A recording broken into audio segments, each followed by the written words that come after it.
भारत के मुसलमानों हो जाओ सावधान।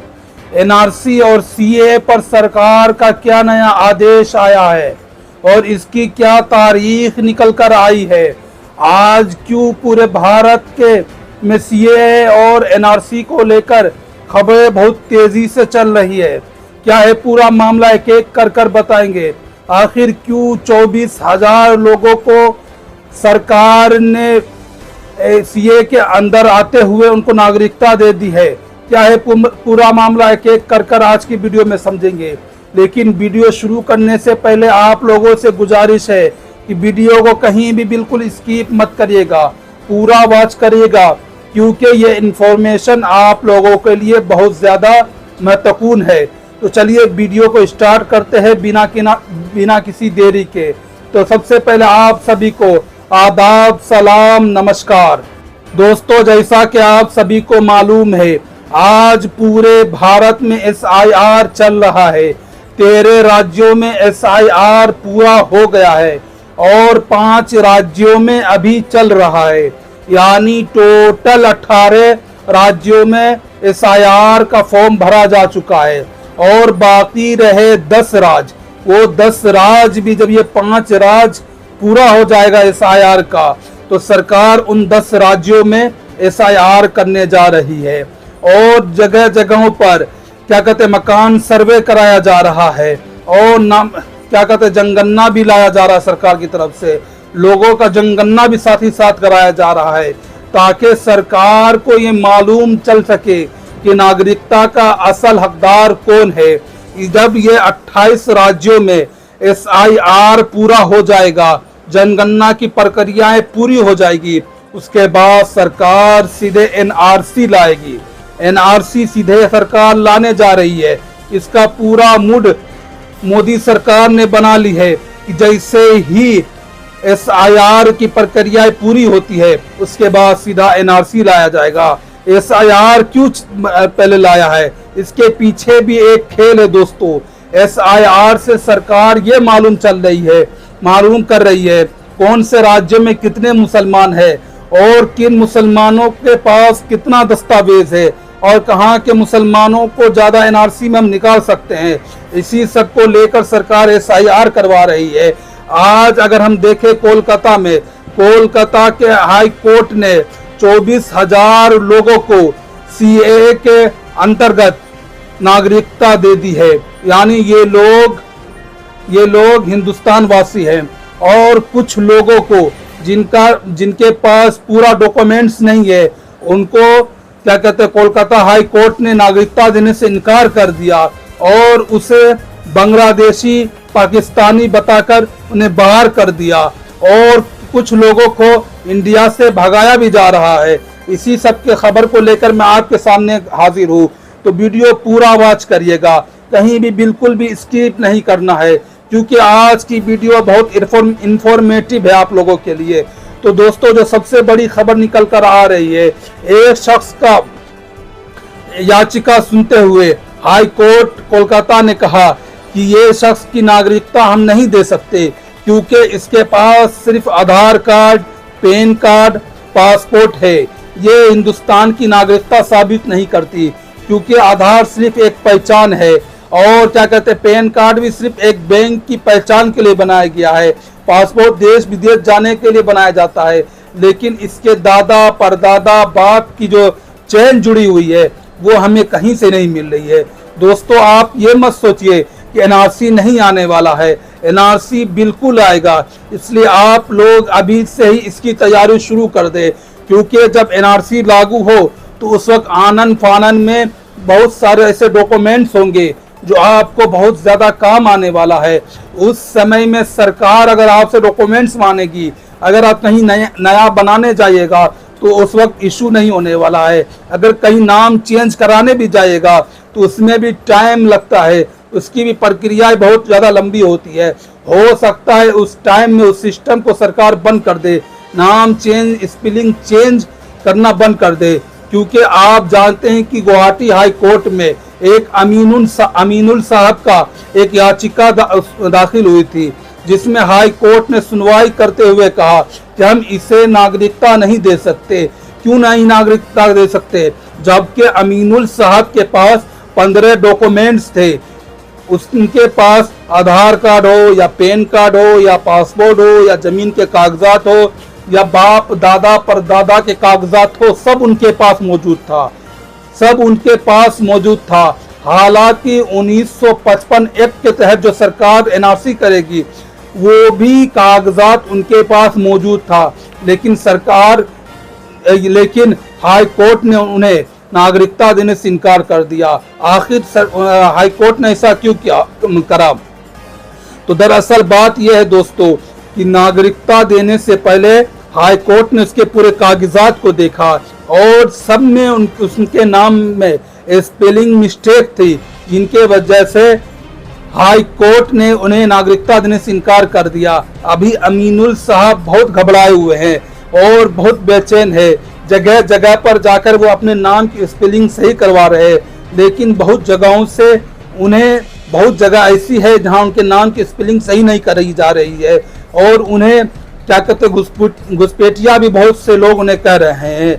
तो दोस्तों क्या है खबर, आप लोगों को क्या करना है? तो दोस्तों जितने भी आपके एसआईआर में कागजात लगे हैं उन्हें तो आप बिल्कुल संभाल कर रखिएगा।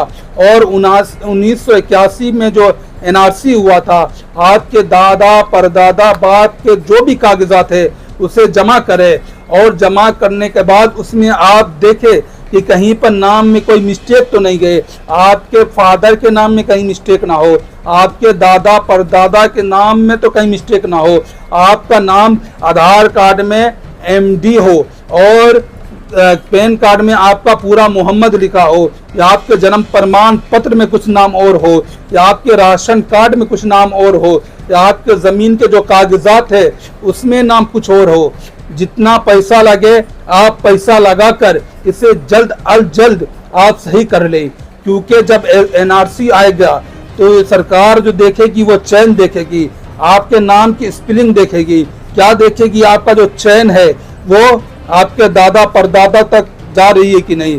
हालांकि दोस्तों आप जानते हैं कि बीजेपी सरकार मुसलमानों को किस तरह से सता रही है, तरह तरह के कानून लाकर मुसलमानों के ऊपर थोपे जा रहे हैं, मुसलमानों की मस्जिदों को बुलडोज की जा रही है, मुसलमानों के मदरसों के चंदों के ऊपर नजर रखने के लिए सरकार ने FCRA कानून लेकर आई है, ताकि मुसलमानों के जो मदरसे हैं उनके चंदों पर नजर रखी जाए और उनका जो पैसा बाहर से आ रहा है उसे सरकार छीन सके। और सरकार ने तरह तरह के नियम जो बनाए मुसलमानों के लिए, मुसलमानों को आज बहुत ज़्यादा नीची नज़रों से देखा जा रहा है।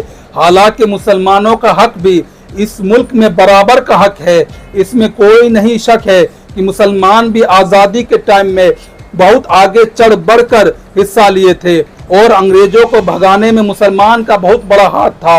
मुसलमान, बहुत सारे ऐसे मुस्लिम उलमा थे जो दिल्ली के लाल किले से लेकर चांदनी चौक तक जिनके सर कटे हुए पेड़ों के ऊपर लटके हुए थे।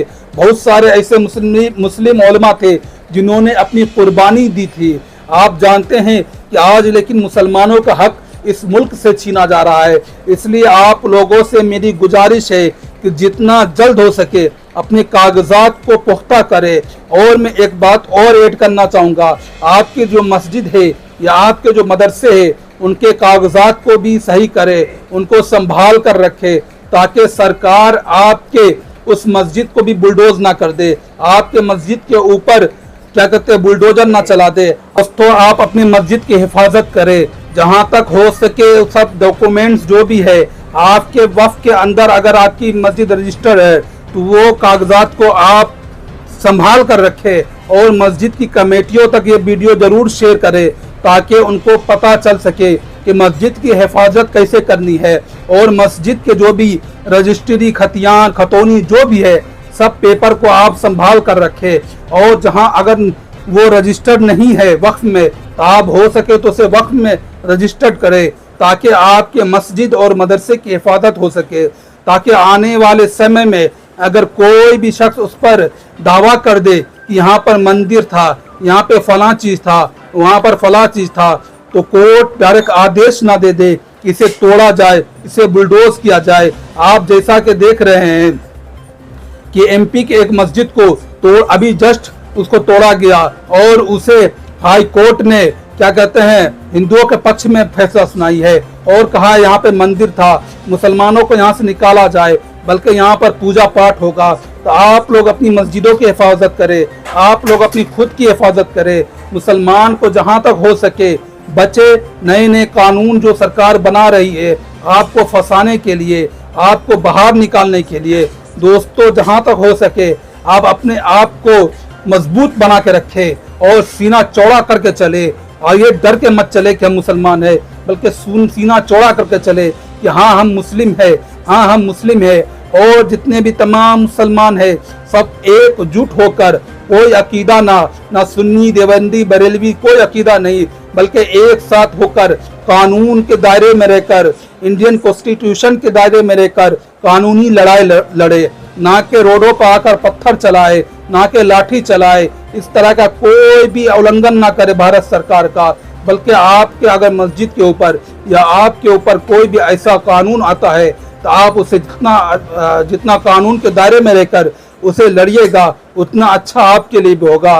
बल्कि अगर आप रोड पर आके तमाशा करिएगा इसका कोई हल नहीं होगा।